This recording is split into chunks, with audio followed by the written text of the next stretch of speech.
मैंने जे भी में काम के लिए बहुत अद्भुत हमने के बड़ा ठंडा हो जी पागल हो गए नीचे ठंडा में।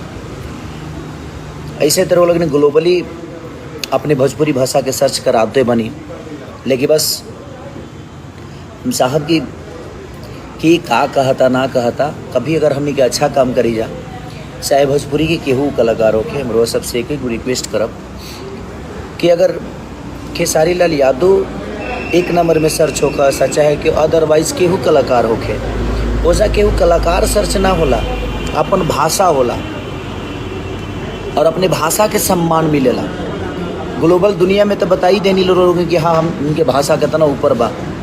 हम साहब की जल्दी से जल्दी करके एक नंबर ट्रेंडिंग पर ले आवे के बा। सब आप सबको आपके भाई की कसम है, इस दुनिया को ही नहीं हर उस आदमी को बताना है कि हमारी भोजपुरी भाषा का गरिमा क्या है। मैं सबसे हमारे जो मुझे पसंद नहीं करते, मैं उनसे भी कहूँगा कि जब हम कुछ बेहतर करें, चाहे मैं हूँ चाहे कोई भी हो, चाहे जो मुझे प्यार करते, मैं उनसे भी बोलूँगा कि जब कुछ बेहतर होना तो सब लोग मिलके हम अपने भाषा को सपोर्ट करें। किसी पर्टिकुलर कलाकार की बात नहीं है यहाँ।